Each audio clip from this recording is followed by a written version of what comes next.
Ocean. Good morning, good evening, wherever you may be, across the nation, around the world. I'm George Norrie, and welcome to North America's most listened to late-night talk show, Coast to Coast AM. Next hour, the publisher of Skeptic Magazine, our guest, Dr. Michael Shermer. We'll also discuss with him the science of good and evil. I want to give you my last official update on the very sad situation with Art Bell and the passing of his wife, Ramona. And there's a reason why it is going to be my last statement on this. I'll tell you that in just a second. Art is in seclusion with close family members by his side. Now, he has asked us that no further statements until he can make it himself when he returns back to the airways. We don't have that date yet. I'll let you know when that happens. But that is his wish, and that it shall be. Okay? Thank you very much for your cards and your very concerned emails. The cards are being passed on to Art as they come in. Sad story out of St. Louis, and for a lot of you who remember Jack Snow from his Los Angeles Rams days, Jack is dead. He died at the age of 62 years old at the Barnes Jewish Hospital in St. Louis. He died of a staph infection that he has had on and off since October. Jack Snow has been an announcer for the St. Louis Rams football team for some time and last retired in football as a wide receiver from the Los Angeles Rams. Wonderful human being. And there is more to this staph infection story that is happening around the country, by the way. And I will have a show on this in the not-too-distant future. As a matter of fact, I was told by a doctor just a week and a half ago that this is a very serious situation that is affecting people. It's very quiet. It's not been publicized. We're going to get to the bottom of it. A staph infection that people just seem to get. They can't get rid of it. And in some cases, they end up dying. Jack Snow, dead at the age of 62 years old. Now, normally I wouldn't give you a story about the Dow Jones Industrial Average. It closed above 11,000 for the first time in 4.5 years as the market continues to rally. What's so significant about this? Well, it was just the numbers that are very strange. You know how I see 1111 all the time. So the Dow closes at 11,011. Now that's weird, isn't it? I hope that's a good sign. And the price you pay for gasoline jumped nearly 9 cents over the past week as crude oil prices hovered near the 3-month highs. The government's top energy forecasting agency made this report, and they trickle up, then they trickle down, but they always seem to trickle up higher, don't they? If you own a dog, if you are feeding the dog food from Diamond Pet Foods, here's a message for you from the U.S. Food and Drug Administration. There are reports now that at least 76 dogs nationwide are believed to have died as a result of eating contaminated Diamond Pet Foods. Diamond officials say they are doing whatever they can to help affected pet owners, saying that it's going to take some time to take care of all these customers. The company has recalled 19 varieties of dog and cat food because tests showed high levels of a toxin, a natural occurring toxin chemical that comes from a fungus found on corn and other grains that causes severe liver damage in animals. The company recalled products manufactured at its Gaston, South Carolina plant from around September to November of 2005. Based on sample testing, Diamond has narrowed down the exposure to food produced on October 11. But if you're concerned and if you have food made under the Diamond Pet Foods banner, we'll take it back to the store that you bought it from. 76 dog deaths around the country blamed so far. As you know, I continue to talk about the fact that I do not believe the bird flu is going to be a pandemic on this planet. I brought you guests who believe that as well. I want to give you an updated story on this entire situation. They say the bird flu cases are rising in the country of Turkey, but they do say new research offering a bit of hope. It's unlikely that these people will become seriously ill overall, and some of them are recovering quickly now. And they say, although not definitive, the new study suggests that the virus, though widespread in Turkey, probably doesn't kill half its victims, which was a fear based solely on flu cases that have been officially confirmed. So that's information I thought you needed to have. Vice President Dick Cheney arrived at work at the White House after resting at his residence following an overnight visit to George Washington Hospital for shortness of breath. There was a scare with him overnight. Cheney has a long history of heart problems and has a pacemaker, but it appears that his complications are related to an anti-inflammatory medication that he was taking for a foot problem. Israeli Prime Minister Ariel Sharon began breathing on his own and moved his hand and leg in response to stimulation as doctors brought him out of a medically induced coma. According to outside medical experts, the independent breathing was a good sign, but it gave no indication about other physical or mental capabilities in wake of his massive stroke. Damage to the brain can occur if it is deprived of oxygen for periods of time. They're not sure if that has happened to him. In Europe, leaders say they are very concerned at Iran's plans to resume sensitive nuclear research in coming hours. Iranian officials say they will remove seals at its nuclear facilities, ending a 2-year suspension of research. The German foreign minister described the developments as very, very ominous. And the Austrian chancellor held open the possibility of sanctions. I will predict here on this program, as I have all along, that there will be some kind of military intervention if this continues. And some people have said it'll happen by March. I think it'll happen very soon. If you go up to the coasttocoastam.com website, just take a look at this picture under Hot Stories about a kitten that was born with one eye. Though it may appear to be kind of gruesome, quite frankly, I like that phrase, it's a cute picture. So take a look at Cy, short for Cyclops, and it's just a little kitty born with one eye to its owner in Oregon. And Cyclops is doing... well, not too well. The kitten died after living for just a short time, but it's a cute picture. Comets have long lit up the sky in the imaginations of scientists. Now these icy bodies from the beginnings of the solar system are finally ready for their close-up. 6 months after NASA scientists first peeked inside one comet way out there, they're bringing pieces of another to Earth for study under a microscope. This weekend, the Stardust spacecraft will jettison a 100-pound capsule holding comet dust. It will nosedive through the Earth's atmosphere, and if all goes well, make a soft landing in the Utah desert. The searing plunge is expected to generate a pinkish glow as bright as Venus that should be visible without a telescope across much of the West. We'll check in later on this week with Richard C. Hoagland about this incredible story. In New Delhi, the Indian capital saw its first winter frost in 70 years. Tell me things aren't changing. A cold wave sweeping in from the Himalayas, killing more people, by the way, in northern India. Now, they say the temperature was 32 degrees, but that's pretty cold for them. And things are topsy-turvy. And several communities in northeastern New York were slightly shaken by a minor earthquake.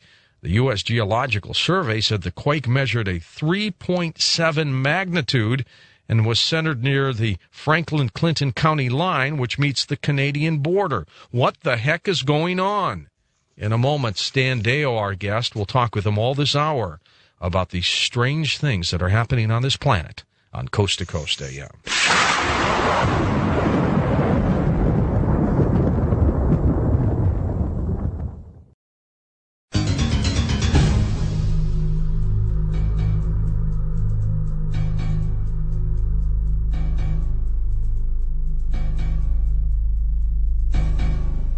Stan Deo has held above top secret security clearance and has worked undercover for the FBI. He was part of an exclusive black project headed by Dr. Edward Teller, specializing in the development of flying saucer technology. He has lectured on many world events, which include the coming global economic collapse, developing solar-related crises in the Earth's climate, the UFO deception and its real intent and suppression of badly needed technologies and high-voltage physics of cheaper energy. For the last several months, we've had Stan on talking about Earth changes. He's going to be a major guest, by the way, on the Predictions program that debuts this Thursday. I'll tell you about that later on.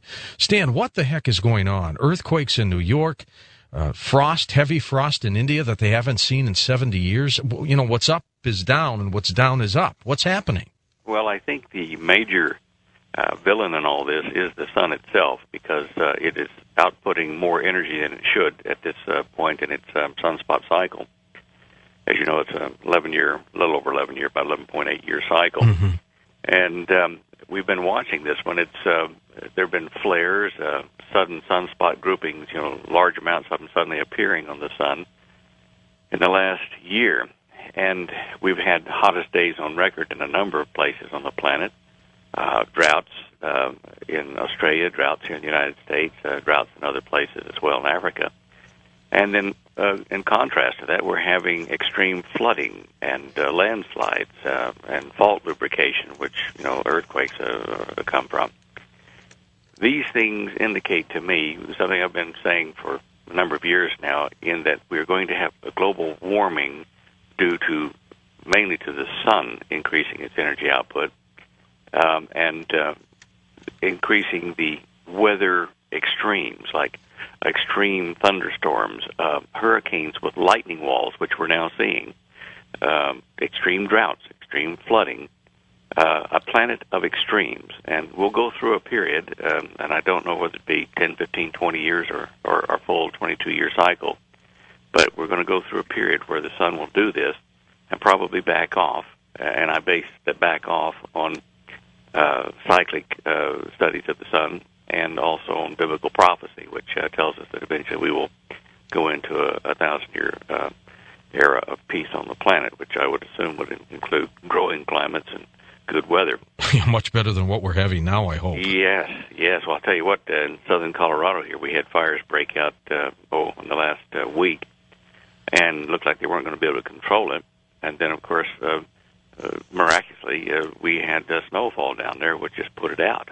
And you're right, too, Stan, when you say a planet of extremes. I just left St. Louis to come back to Los Angeles, where I am now, where other than a very short spell where the weather was cold and normal for December, January, it's been very, very warm there. It was like in the 50s a couple days ago when I left. Very strange. Everything seems to be extreme, as you say, and it's going to get worse, isn't it? I think so. Before it gets better, we're going to see crop failures. We're already seeing it now, and of course, food prices will go up, but food availability will go down, driving the prices up. Water is going to be one of the most important natural resources we have, potable, drinkable water. We are very concerned, like for Australia, for instance, that the drought down there is just killing the country's economy. I think it's probably the worst drought they've ever recorded. And of course, fires are breaking out in New South Wales and other places. I guess the western state of West Australia will go salty because of the way they've handled the land to start with. But a lot of the farms are just drying up. They're ponds that they feed their livestock from. Stan, how unusual is it for New York to get an earthquake, 3.7, which they say is small, but you can feel that. You can feel a 3.7. It's not common, but it's not that unusual at the moment. But what we're seeing and have been seeing for some time, over the data I get from the Navy and analyze, we're seeing some signals that indicate seismic stress off the New York coastline and north of there, just slightly. This is of interest because all along there are methane gas deposits that have, in times past, recent times past, formed big bubbles that just went bloop like that from the bottom of the ocean and left a big crater. As a matter of fact, if a ship was up there on the ocean, got hit by one of those bubbles, could it not get sucked right down? It would lose its buoyancy, and it could sink. It could also break it in half. In the Gulf War I, there were some of the mines that were put in the Persian Gulf that would make a bubble of air come up under amidships and lift the ship up in the middle and break it. So it would either break it or sink it. Okay. And I think possibly there have been a number of scientists say that down in the Bermuda Triangle that the disappearance of ships or ships that sank without any call for help was because of sudden releases of methane gas. And I would believe, at least for the Bermuda Triangle area, in some cases that's probably accurate. Doesn't explain them all. No. Definitely doesn't explain the aircraft. No. But I do believe that it is a possibility for ships and other boats. Well, what has concerned me about New York is that we're seeing these signals, these extreme heat rises and heat drops, cold drops along fault lines that are out to sea and leading into the New England states. and for a long time they've been fairly stable. When the New Madrid fault went in 45 or something. In the Midwest. 1811 was it? 1811 and 12, yeah, in the Midwest. That must be Holly you're yelling over to. Well, hey, we work together. Yes, you do. Yes, you do. She's my encyclopedia. I'm getting to the age, George, where things kind of start to fall off the edges of my brain. Yeah. Too much coming in. I understand. But anyway, in the New Madrid fault earthquakes in 1811, 1812, there were a couple of 8s. They shook fault lines in the New England states near New York. So what we're seeing right now, as we speak this week, is a bunch of little small quakes up the New Madrid fault line, up just below the Great Lakes, at the head of the Mississippi. And now you've seen these 1 or 2 over in the New England states, Connecticut, New York, whatever. But what is worrying me is these thermal signatures we get before large quakes offshore. It may all stay offshore, but because of the Gulf Stream and air currents that flow over New York, it kind of clouds the accuracy of the reading I can get when I normally read my earthquakes. And what is also worrying me is for the last 2 weeks, I've missed nearly half of the major earthquakes because they're not showing signals. They're just suddenly hitting. No, what do you mean you've missed? If you've missed them, then we're all in trouble. You mean they're not showing the kinds of signs that they normally should show? That's right. I've never strange. seen it in 9 years worth of looking. Weird. It's just a blank screen. Either somebody's fiddling the data, or there's some other thing happening that's clouding the data we get. How do you get the data? Through the U.S. Geological Survey? No, I get it through the U.S. Navy. They publish a declassified version of the entire planet's sea surface temperatures, but they also publish the variation of sea surface temperature all over the Earth in the last 24 hours. That's called the anomaly map. And I figured out a way to take those and reprocess the data and come up with the rate of change, which if there's a sudden change on a fault line on both sides of it, one side cools, one side heats, then I know we're going to have an earthquake within 1 to 5 days. Usually within 1 to 3, but sometimes it takes slightly longer. As you and I have discussed before, right. It can lead up to bigger things. But it's almost like flying blind here. Normally I get 70% of them, but there have been deep quakes, there have been shallow quakes, no warning at all. I've gone back and looked over the data, and there's no way I would have seen it. So it's spooky. It's like driving down a highway at night and your headlights go out all of a sudden, Yeah, that's not a good feeling. Well, now there's something happening in California. Are you back in California now? Yep, just came back. First show there today. Okay, well, there's it's about the 100th. Yeah, it's the 100th anniversary of the 1906 San Francisco earthquake. The biggest one in recorded history. It was in April. Okay, and so we're what are we now in January? So sometime between now and April, we might see that big quake. It's interesting that they've made note of this in the newspapers, the 100th anniversary, because in California there are periods of 50, 100, and 150 years between major quakes, and certainly this is on that 100-year period. But what is really of interest is in San Jose, Oakland, and San Francisco, in the last week to 10 days, missing animal reports have gone up. Here we go. See, Jim Birkeland looks at that too, and he has always told us that when missing animals, as you've said, Stan, start to take off, when you see these things in newspapers, where's my dog, where's my cat, something's going on. Well, Jim is probably the source that prompted this. I got an email from his people a couple of days ago, and they gave 4 days missing pet reports in the area they were looking at. It was in Bakersfield. And January the 2nd, they had 29 missing pets recorded. Then on the 3rd of January, 21 missing pets. On the 4th, 52. On the 5th, 77. Now, this is a lot.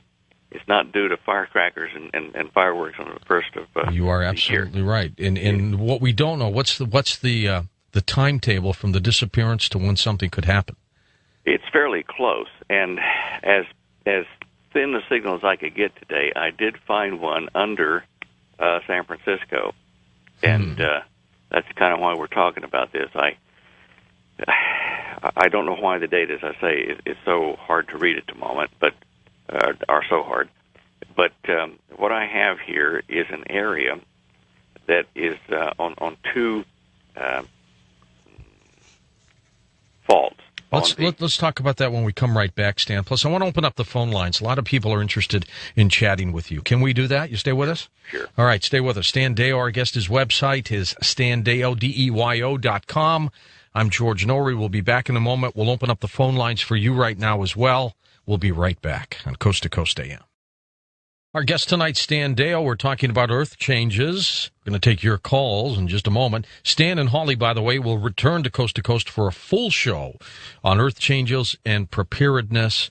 So make sure you circle that on your calendar. That'll be on January 16th. On January 12th, by the way, Stan will be one of the many guests on our Predictions television program that you can see in demand television. If you have cable, it is not available, I'm told, on satellite, but the producers will make a DVD available shortly after the series, and I think they're going to charge the same price as it would have been had you watched the television show. So those of you who get satellite television, you'll be covered on this situation. It will run throughout the month of January in the United States on In Demand, beginning Thursday night. In Canada, it will run in February, so you'll be able to see it in Canada during that entire month. And there's been such a run, by the way, on the After Dark newsletter, the Predictions January issue, that they have just printed up 2,000 more copies for you. If you'd like to subscribe and still get the Art Bell, Father Malachi Martin free CD on Perfect Possession. So you can call 1-888-727-5505, or you can go online at coasttocoastam.com for the subscription to After Dark, and of course the January prediction issue, which has been going like hotcakes.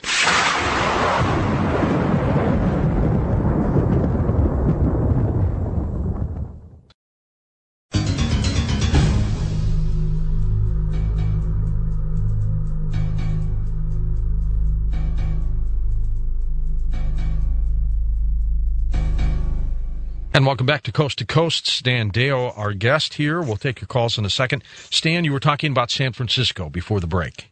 Yes. The San Andreas fault line, as you know, runs down from Point Delgado up near Cape Mendocino straight through San Francisco and down to Palmdale area beyond Los Angeles.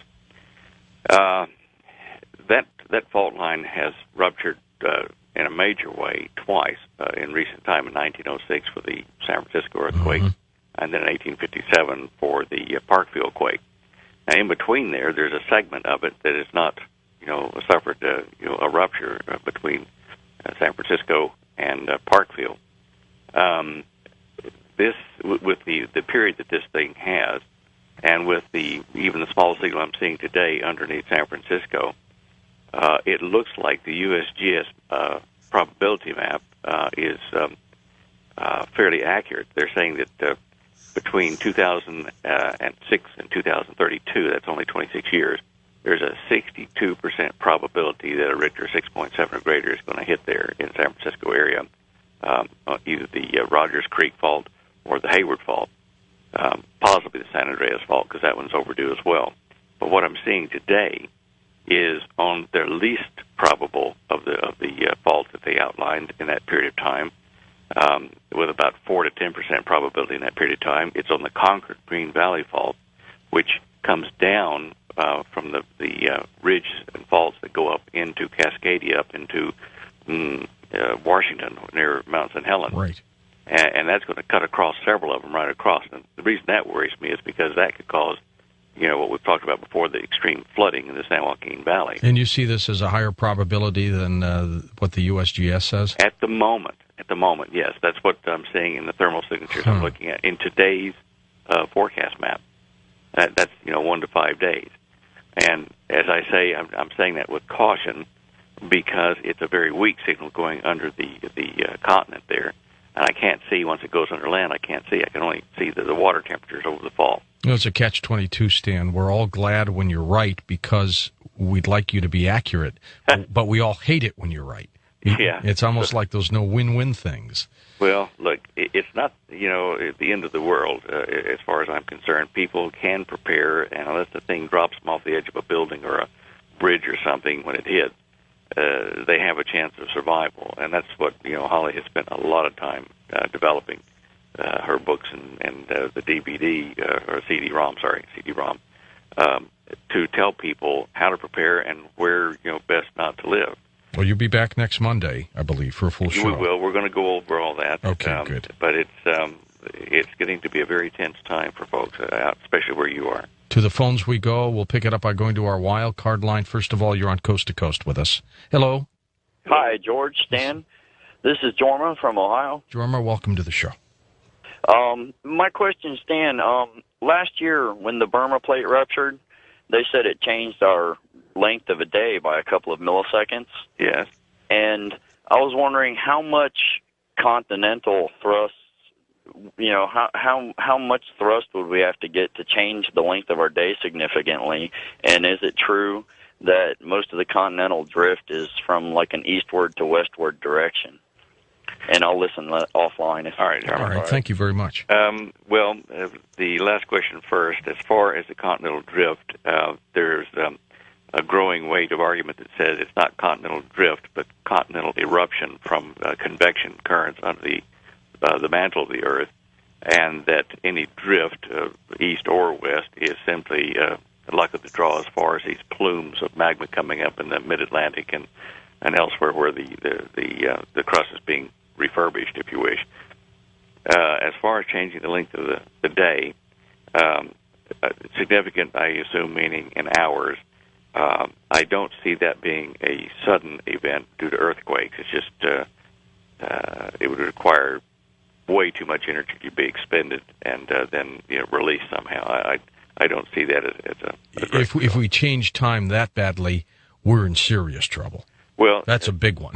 George, there's been talk about the polar reversal, magnetic polar reversal. Yeah, and I think that's starting. I think it is. Did you see that spike that occurred 2nd or 3rd of January around the planet? Yeah. Okay.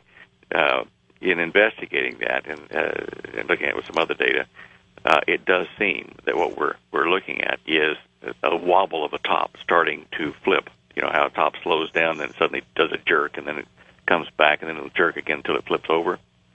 This is what I think we're starting to see with the magnetic field. Now, that could cause a lot of earthquakes to trigger should that kind of a thing happen.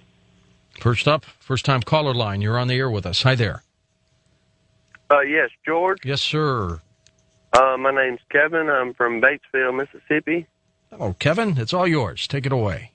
I'm a first-time caller, but I wanted to ask Stan, do you feel like what's going on in California is, what do you feel like, does this have to do with anything to do with the end times, possibly? Kevin, I think it does. Certainly I'd like to address that in more detail when Holly and I get on the show on Monday, but I think that we're seeing a judgment of the United States begin, which will begin at the beginning of the tribulation period the Bible speaks of. I'm part of a growing number of people who think that America may be one of the Babylons, the mystery Babylon spoken of in the Revelation, that really gets crunched real hard at the end times. Okay, one more question, and I'm going to get off. Okay. And Stan, you were talking about areas, or I guess around the country, which would be safe as far as the end times. Do you believe that would be down here where I'm at in Mississippi? Would that be safe, or no? Well, what we were saying was clever places not to live, not what is safe. I don't think you're going to find absolutely safe places anywhere in the United States without the help of the good Lord protecting you. I will tell you this, though, where we are, we were led by Dream Vision, as were many, many other people in various types of churches. We had a Mennonite church, a pastor and his wife just rang us the other day for directions here, who were led by the Lord to pull up their congregation and move down here to Colorado. That's where they were called. We've had people called over into Tennessee and places. So if you're a believer, I would say put it in the hands of the good Lord and listen real close. Thanks, Kevin. Appreciate your call. Next up, west of the Rockies. You're on Coast to Coast. Hi there. Hi, good evening, George, and good evening, Stan. I appreciate your work, Mr. Dale. And you mentioned a couple times the San Joaquin Valley and Kern County, in which I happen to reside here in Bakersfield. Ooh. And I was wondering how imminent you considered the possible seismic activity, and also how imminent you consider the flooding to be. And I hate it, Stan, when you say "ooh" when someone tells you where they live. Yeah, well, that's not a good place to live. It really isn't.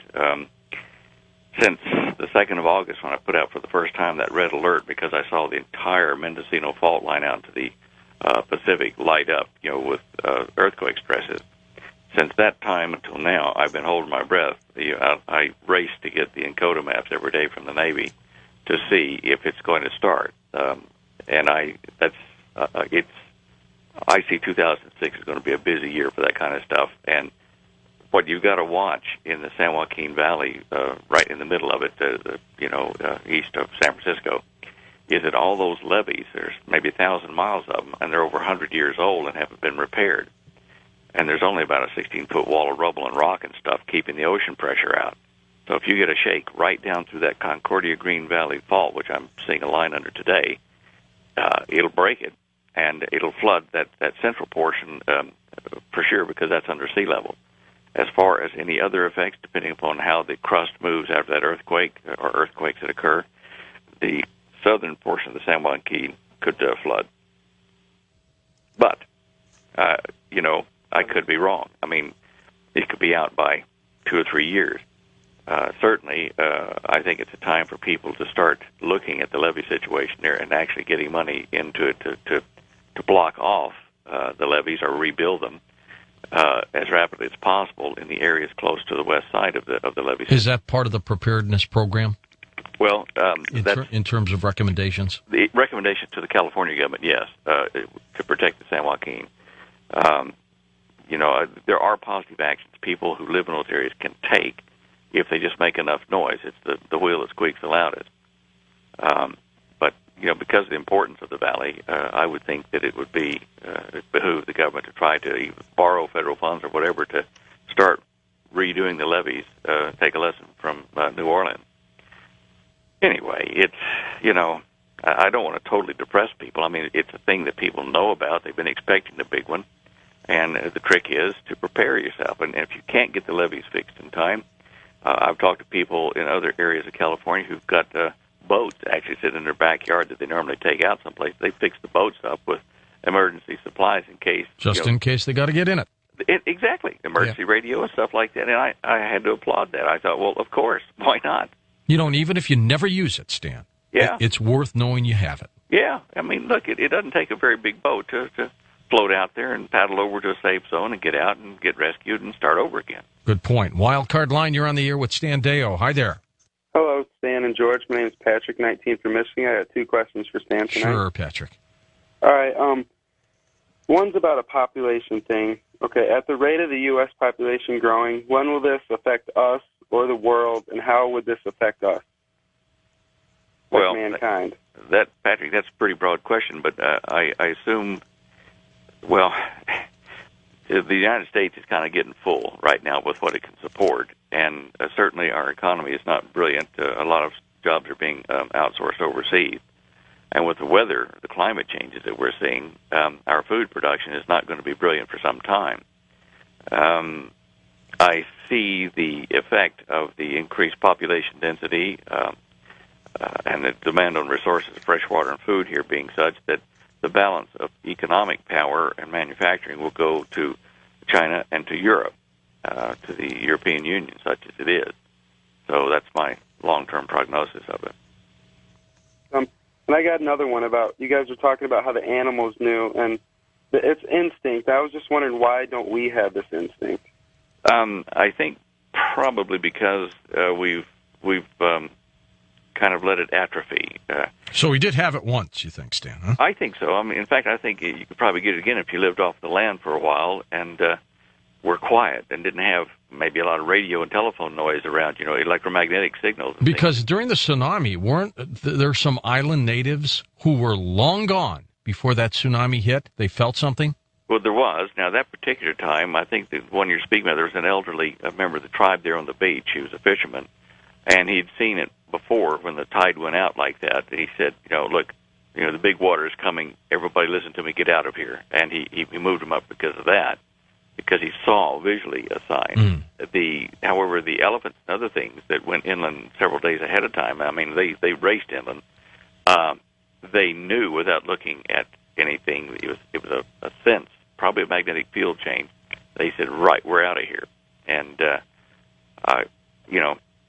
I listen to our animals here, and I'm sure a lot of other folks do too, because they are our eyes and ears when nothing else will do. Next Monday, make sure you teach us how to read the signs of animals, if you can do that for us. All right. Put that down as a note. Wildcard line, you're on the air with Stan Deyo on Coast to Coast. Hi there.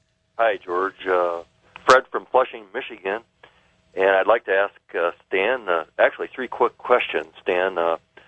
On a recent broadcast back tonight on the History Channel, there was a map showing end times, and here in the Great Lakes, Genesee Valley, shows us being flooded out when a pole reversal hits. Next question. Last night, Art Bell's rebroadcast with David Adair, someone asked about a Paul Hill with unconventional flying objects, and the fact that, as Davis Sarita pointed out, George, on one of your broadcasts a couple months ago, helium-3 represents an inexpensive, unlimited fuel source for virtually everything. So I'd like Stan to comment on those if he could. Well, I'm not sure I understand the second question. What do you want me to comment on the helium? As a viable source, is that what you mean? Yes, indeed. Are you talking about fusion source? George, did David indicate what helium-3 apparently was an internal combustion source? This was David Adair. David Sarita. David Adair mentioned Paul Hill, a NASA scientist in the 50s who had apparently been involved in advanced research projects with things like electromagnetic fusion engines, etc. And his daughter compiled all of his data into this compendium called Unconventional Flying Objects sometime after Paul Hill's death. I would suspect that was probably a fusion engine, because even Adair himself claims to have done a fusion rocket, and helium would be, a good choice for that.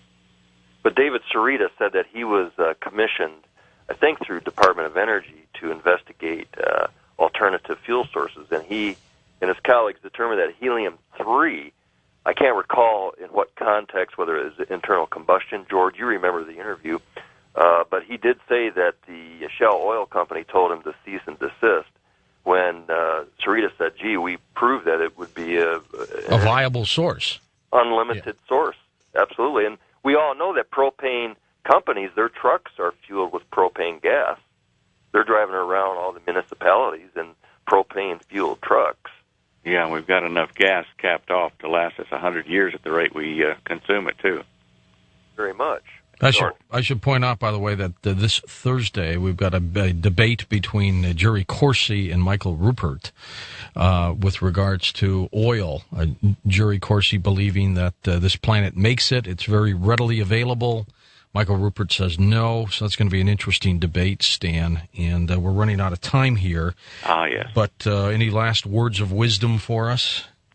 Well, I didn't get to address the other problem the question he asked, or stated, I guess, about the end times map with the flooding up in the, I think, did he say up in Tennessee? Is that where he said?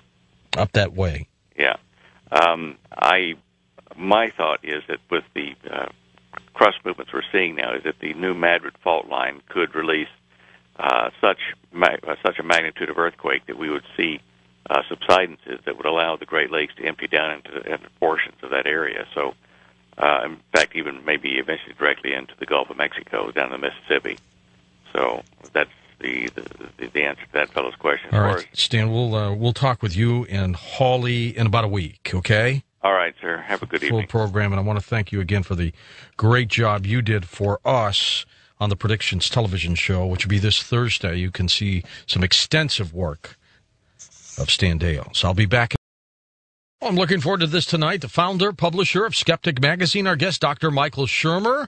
We're also talking with him about the science of good and evil and a number of other topics. So we'll be right back with Michael Shermer on Coast to Coast AM.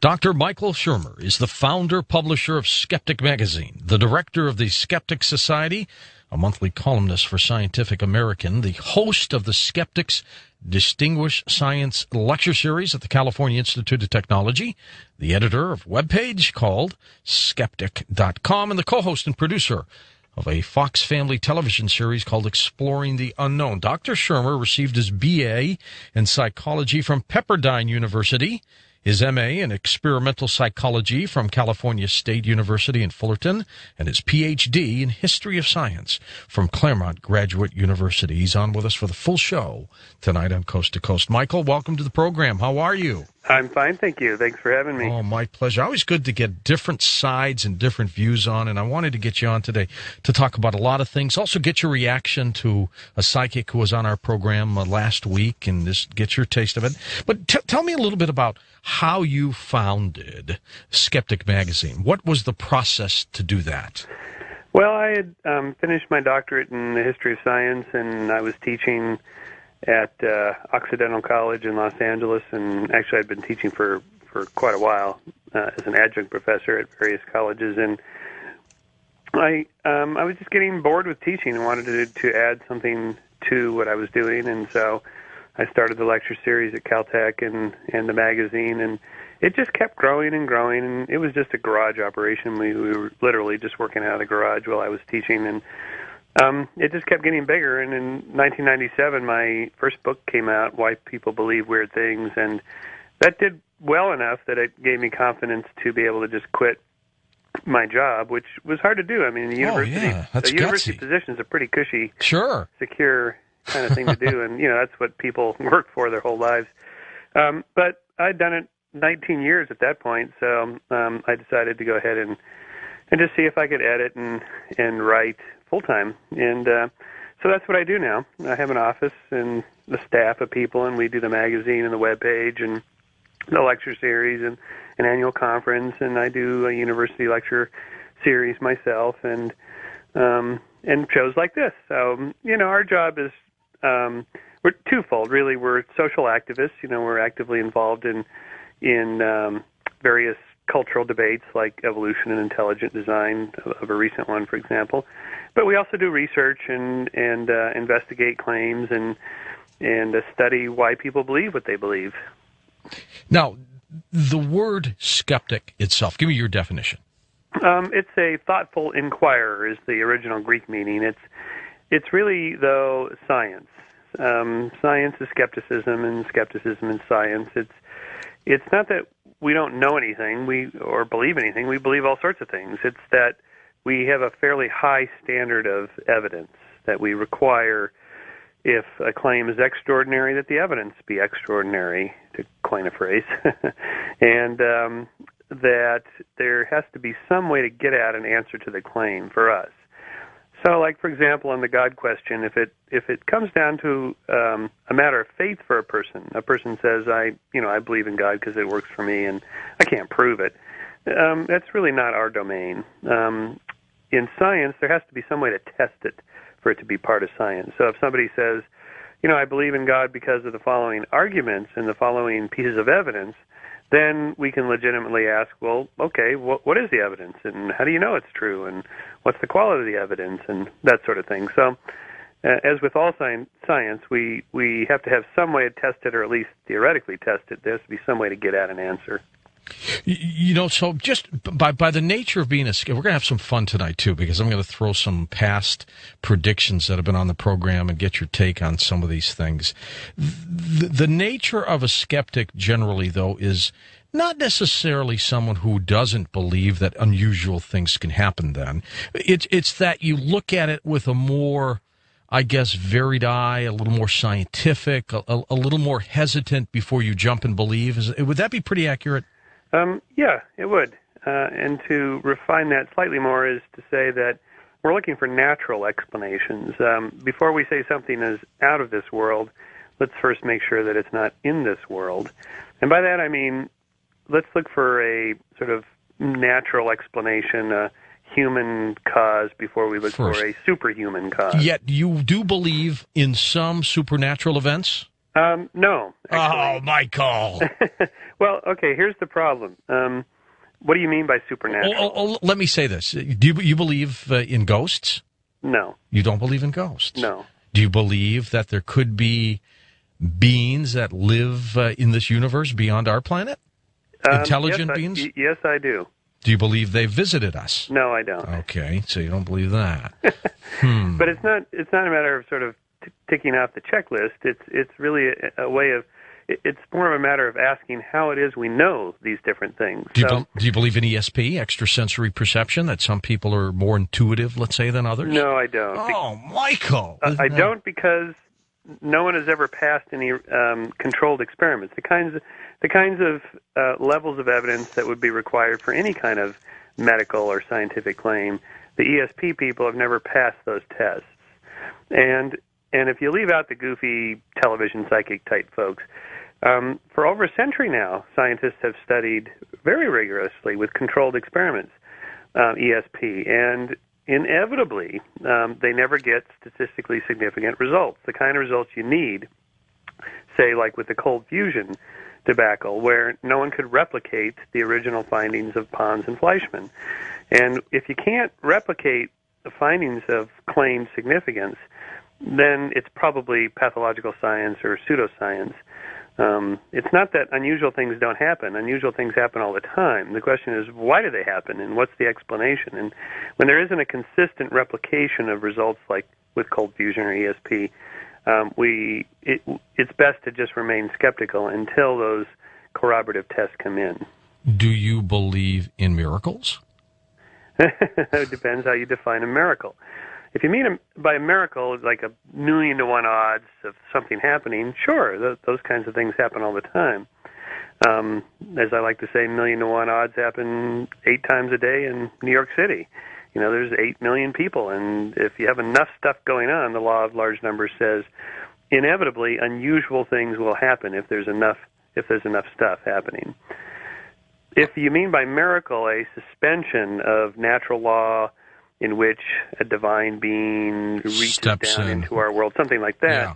No, I don't. Oh, my. Okay, well, let's pick up with this. The Coast to Coast, as you know, is a international program. And we made national news last week when I had psychic Sylvia Brown on the program. Yes, I recall this. It was on the very, what I thought was a euphoric night that turned out to be a very sad night of the coal miner situation in West Virginia. Originally, the entire planet had the thought that the 12 of the 13 miners were alive, or under some miscommunications there, really 12 out of 13 had died. Be that as it may, Sylvia was on the program. She was giving us some of her predictions, her past and present. She's had some hits, and I'm sure you'll tell me define hits, but we'll get into that. But it was at the moment where everyone believed that the 12 miners were saved. I, as a newsman, felt a little strange about that. I had asked a reporter who was down there covering the story live if the victims had been brought out yet. And she said, well, I don't think so. I don't know. That bothers me, because I've covered enough of these stories before where when you hear voices of miners, which they didn't even hear, by the way, that doesn't mean they're brought out alive. Anything could happen. Be that as it may, I said to Sylvia, well, Sylvia, inasmuch as they're alive, and I'm going to ask you this after the fact, how would you have answered the question about, are these miners alive? Well, she first of all said, look, I hate, answering questions like that. I hate people who react to things that have already occurred in so many words. But I believe they would have been found. My impressions, Michael, were that she agreed that they were going to be found alive, though she never said that. And then immediately after that, we went to a commercial. We then found out in a bulletin that there was a major miscommunication, that the miners were indeed dead, not alive. I came back, and she immediately said, yes, they're dead. I knew they'd be dead. And I then played the tapes throughout the night, letting listeners decide for themselves, what they were going to do. And I toyed with the idea of confronting her on it. at the moment, but I wanted to hear the tapes again because I didn't remember her saying they'd be found alive. I thought, and I was correct, she said they'd be found. Again, I assumed she meant they'd be found alive, but she never said that.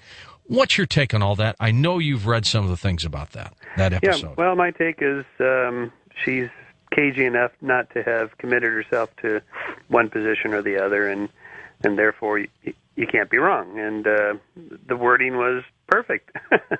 They were indeed found. They were she found. She didn't say they'd be found dead or alive. So, I mean, I take... Because in some mine explosions, in accidents, the victims are never found. Right. Oh, well, that's true. Okay, so yeah. See, right, and that's what I was thinking. Well, maybe she's thinking that. Yeah. Well, okay. I mean, to be blunt, I don't think Sylvia Browne is psychic. I don't think anybody's psychic.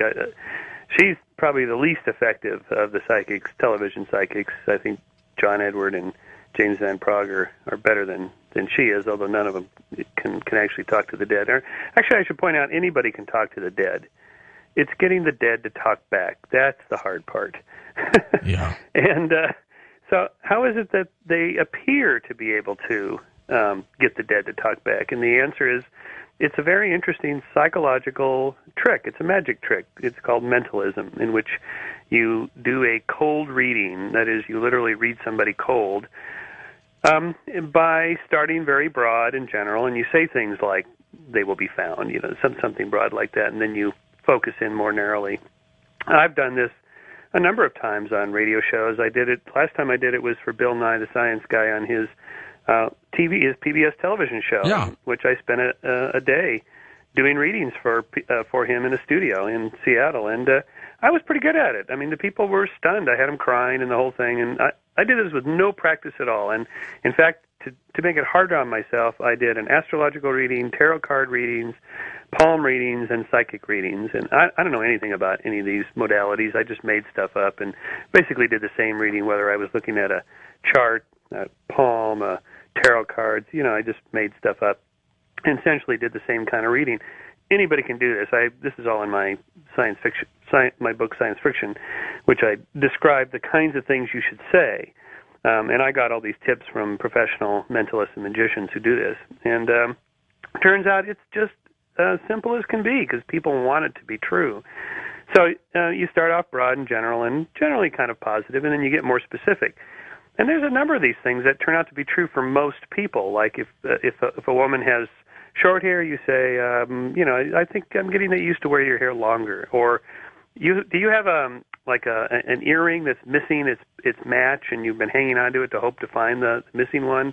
Or to a guy, I'm getting something about her, or he's telling me something if it's somebody passed over, that you have some tools in the garage that are broken, but you don't want to throw them away. You've been meaning to fix them. And they may say, no, they're in the basement. Yeah, well, and that's fine. You take credit for the hit, right, no matter what. Right. Or to a woman, you've got some. I'm seeing photographs in a shoebox you've been meaning to put into a photo album. Or I see a calendar on the wall in your house, but it's out of date. And you've been meaning almost everybody does that. That's right. It turns out there's dozens, 50, 60 of these things. I list them in my book that you can use that people don't realize that these are true for most people. And when someone passes over, if it's a guy, if it's his dad who passed over a grandfather, you say, the watch. He's telling me something about the watch. I don't know what this means. And these guys are stunned to hear this because they have their dad's watch or the grandfather's watch. And this is true. When my father passed over, I have his watch. And if you don't know that all guys keep their dad's watch, you think that the psychic has scored gold, that he must somehow be connected to the other side, when in fact that's not the case at all. So let's assume that some, if not most, are making it up. Maybe they believe they're psychic and they're not. We'll give them a little credit for that.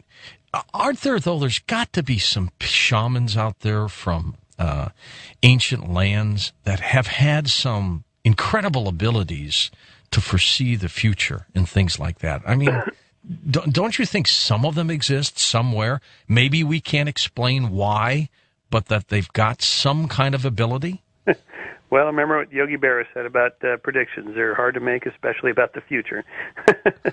And we have to have a baseline from which we compare the person we're testing. And these things are very difficult, as you know. I mean, if somebody says, oh, I see dark clouds over the White House in 2006, really, what does that mean, dark clouds over the White There's House? There's always a dark cloud over a White House. Or, Paris Hilton will have relationship problems. Yeah. Oh, shocking. Or get into a car accident. Earthquakes in Southern California. No!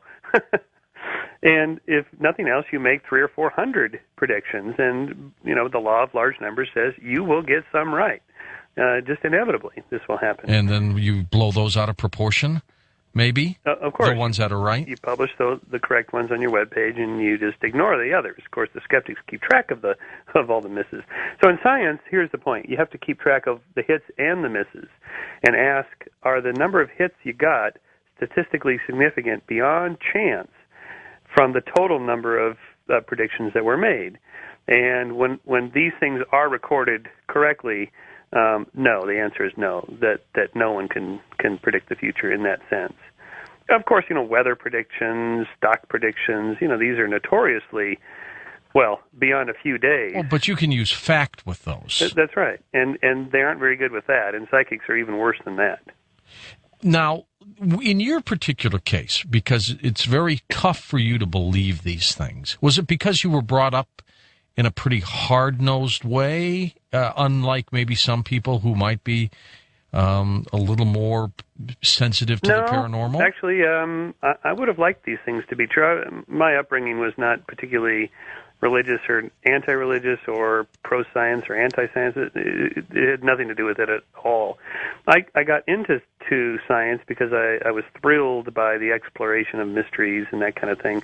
I actually thought there was something to psychics. In the 1970s, late 70s, I was in a graduate program in experimental psychology, and Uri Geller was all the rage. Yeah. Thelma Moss at UCLA doing studies on near-death experiences and out-of-body experiences. And I remember having arguments with my advisor, who was a strict Skinnerian and a materialist. He didn't believe any of this.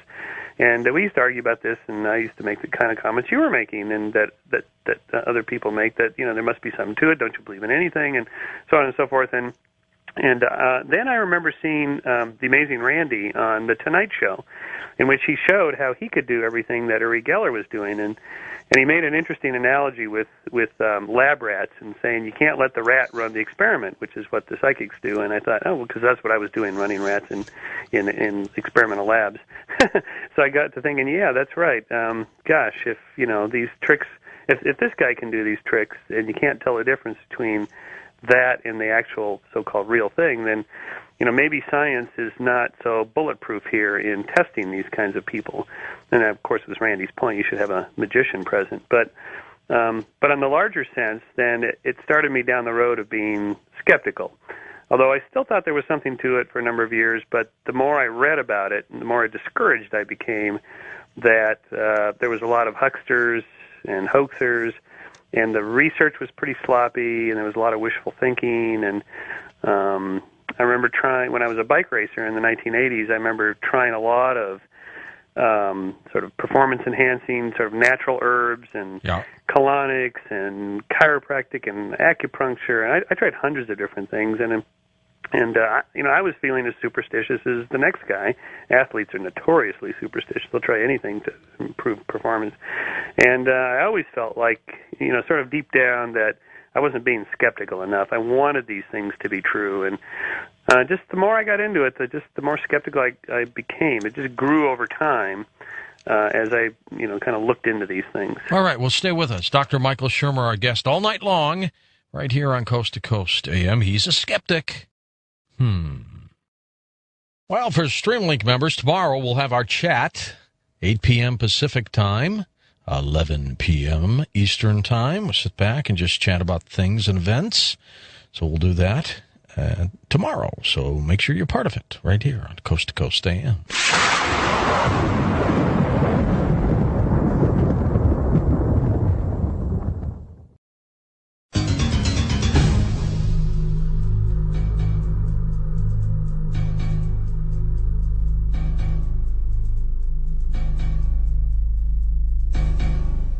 And welcome back to Coast with our guest, Dr. Michael Shermer, right here on Coast to Coast.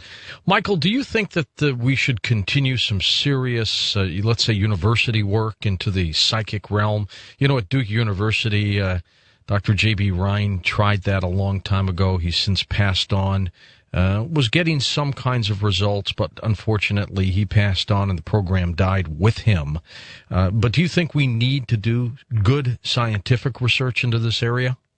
Depends on which area. I think at this point, with things like ESP, Psi-Power, and reading the backs of playing cards, Zener cards, whatever, it's been done, since the 1890s, pretty rigorously, and they just have failed to produce replicable results.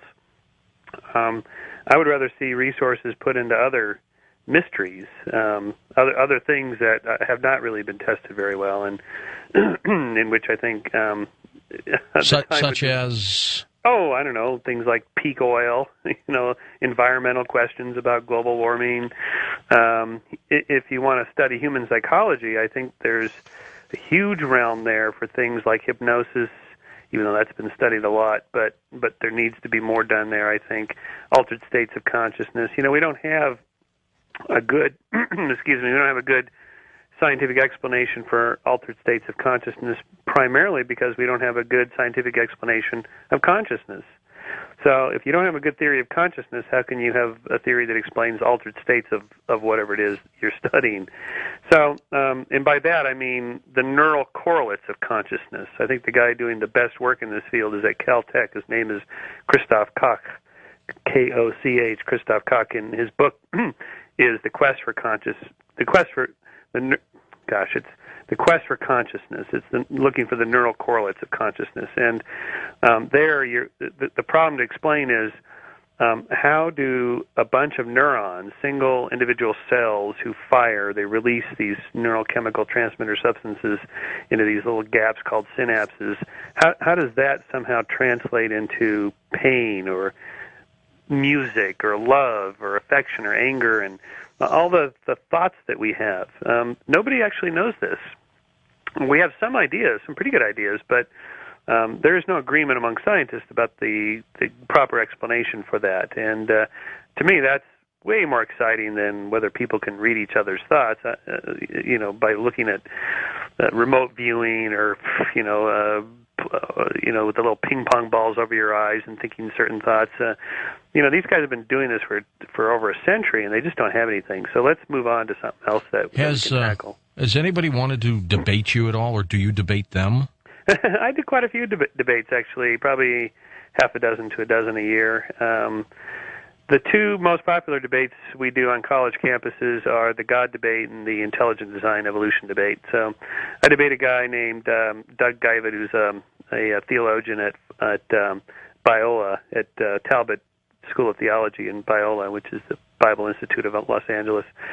And he's a really sharp philosopher. And so we've taken this on the road, and he does. Would you debate some guests that have appeared on this program if we can all set it up? Oh, yeah, sure. Okay, yeah, good. I do a lot of that. We'll do that down the line. I mean, in a way, debate is a good way to, sort of get the cards on the table. I was glad the intelligent design whole movement just sort of hit all over the place in the media, because it forced them to show and admit that they did not have any scientific curriculum to teach students. They admitted that in court, under oath. Right. We have nothing to teach. It was like, okay, end of story. Well, now let me ask you this: with the unusual, with the mysteries, with the paranormal, and I ask you this with all respect: what do you believe in? Well, the normal. What's normal and anymore? There's plenty of mysteries. I keep thinking of the old Frankenstein movie with Gene Wilder, and he sent Igor to go get a brain, and Igor comes back. Yeah. Well, I'll be normal. So I don't know what normal is anymore, Michael. One of the great films of all time. Yep. Well, okay, so when we're talking about normal, all I'm talking about is what the fundamental assumption of science is that there are natural explanations for natural phenomenon. By definition, something that's not natural, supernatural, paranatural, or paranormal, how do you study that? How do you test it, measure it? Once you've identified something, let's say that it turned out there was a force, an extrasensory perceptual force. Let's say it had something to do with quantum mechanics, and that when neurons fire in my skull, somehow this tweaks the ether, the psychic ether, and it goes across space and into your skull, and you can sense what I'm thinking. Let's say that's true, and that we've identified the mechanism. Sure. It's this quantum effect or whatever. Well, that's no longer the paranormal. That's now just part of the normal realm of science, much like television waves or radio waves, or in other words, electromagnetic radiation, for example, simply was incorporated into the natural world as part of science. Same thing with the strong and weak nuclear effect, and all the stuff particle physicists study, quarks and things like that.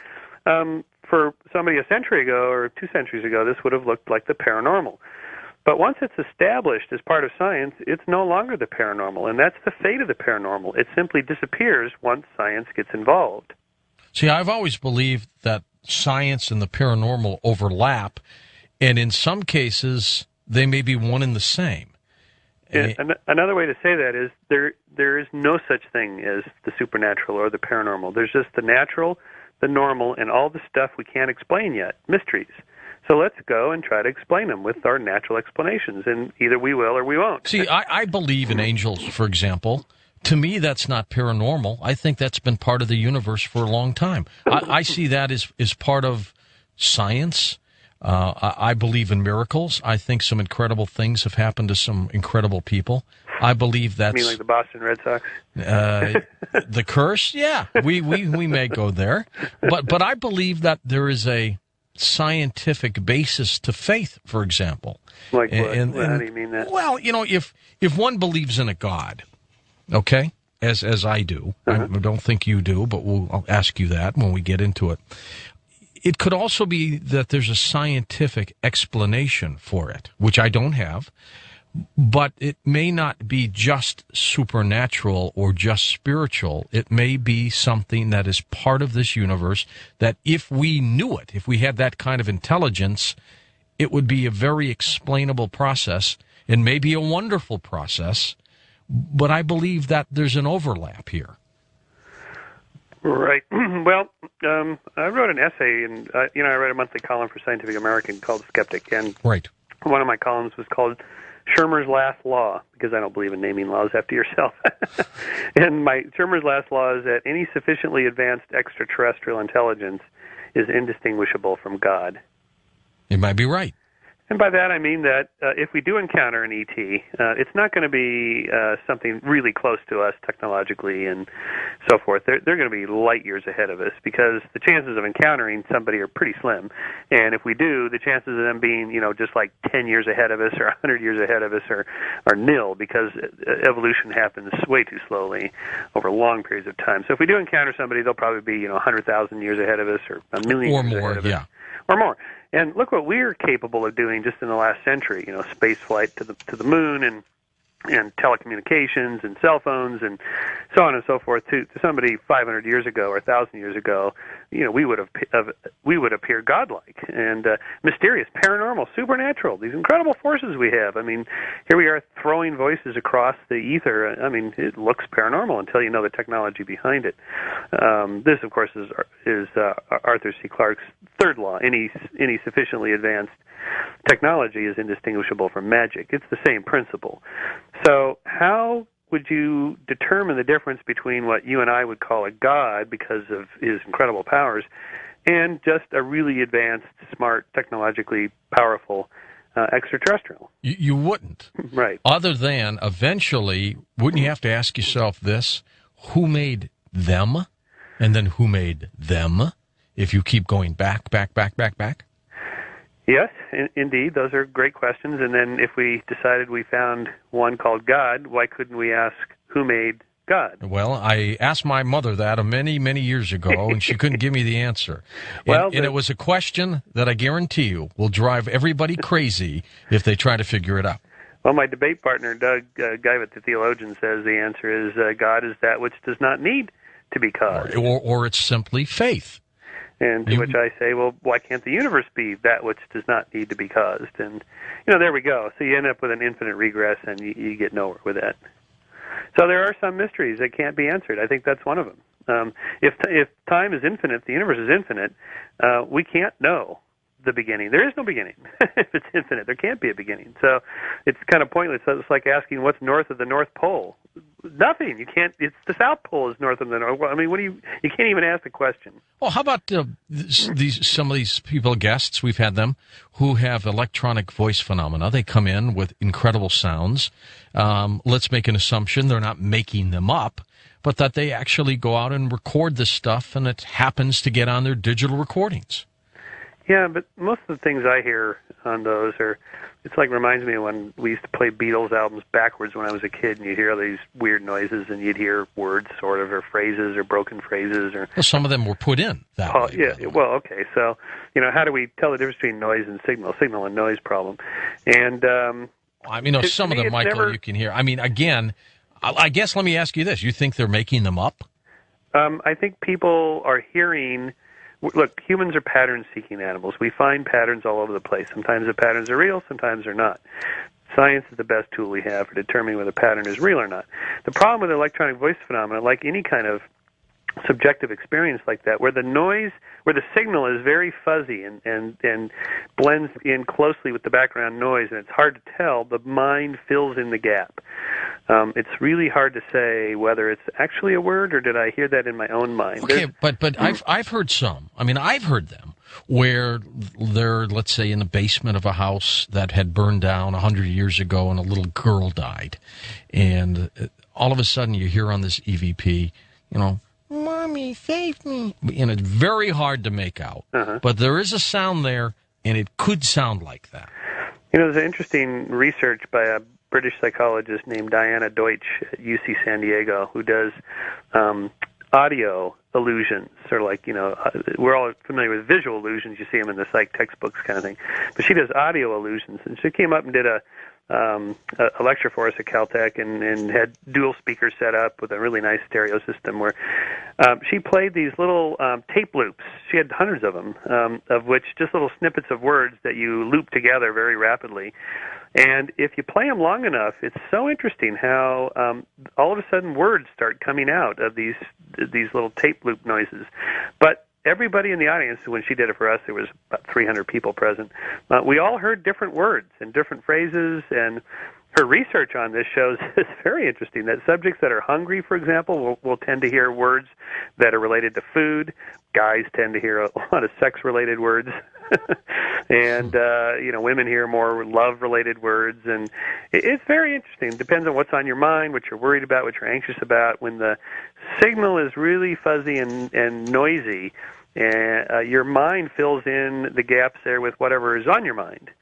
And it's kind of scary in a sense. It's one of the reasons it's scary in the sense that we don't really know reality like we think we do. And it's one of the reasons science requires that you have these double-blinded experiments, because the experimenter bias is a serious problem where experimenters, researchers themselves hear what they want to hear, see what they want to see.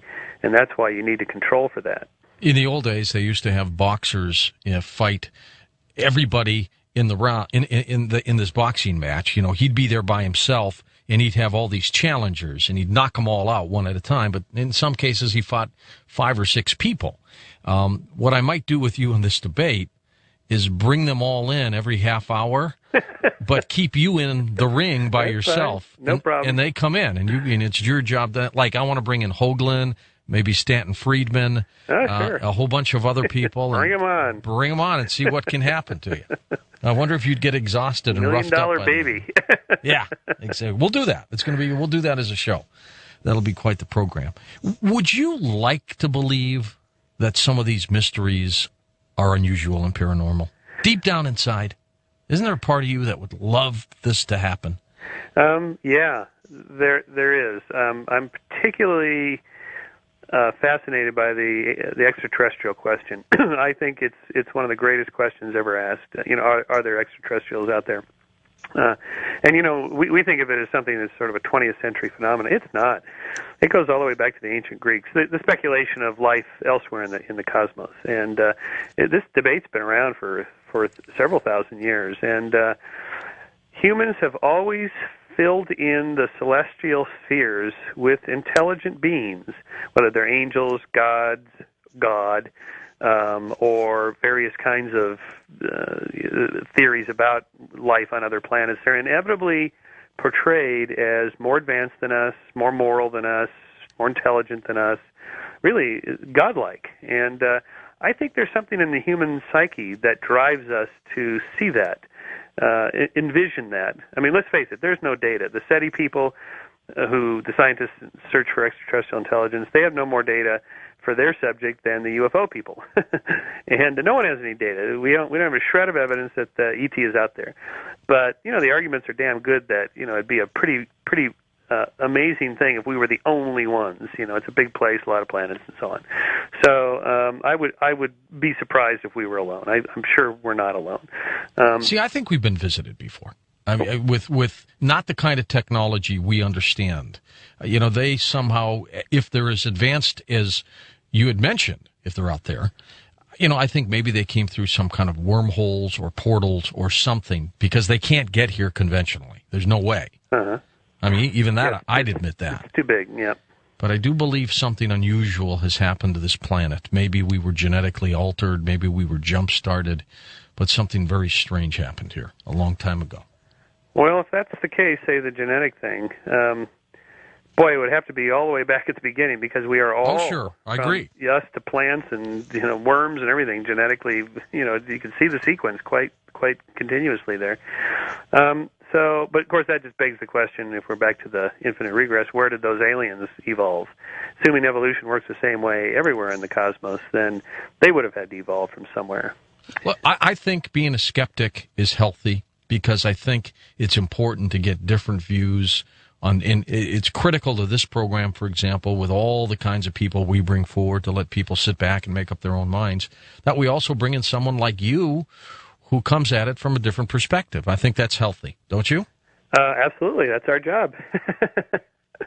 I'll tell you one thing I would not like to be true. I actually would not want ESP to be true. I think people's private thoughts really need to be private, because if we all knew what we were thinking about each other, oh, man. My aunt, who is dead, who got her medical degree from Oxford, and she decided to change her entire medical career and devoted it to the search for extrasensory perception, telekinesis. She was obsessed with that.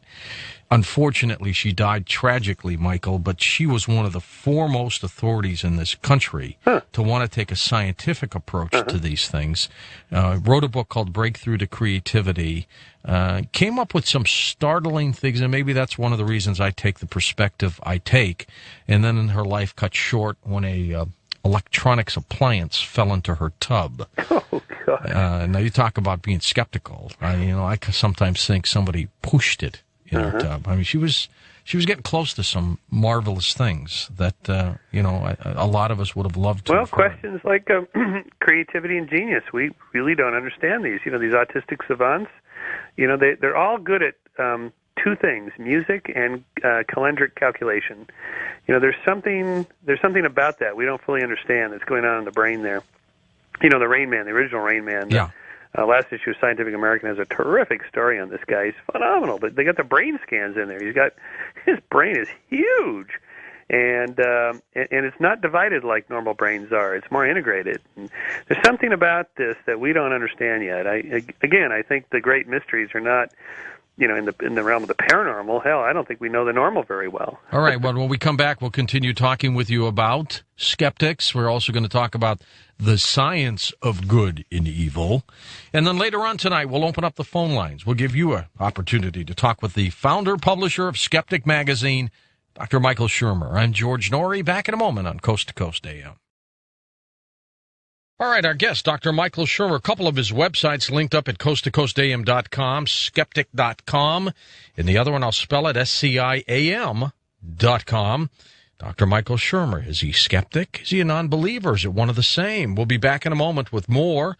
We'll also chat with him about Atlantis, the Bermuda Triangle, and some other issues on Coast to Coast AM.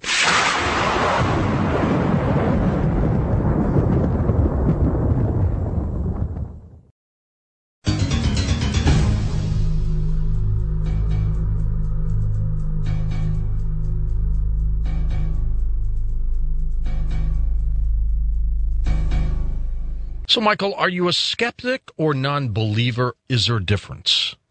In what? Anything. Well, okay, so you need overall. We need to specifically discuss points. All right. Yeah, So I don't just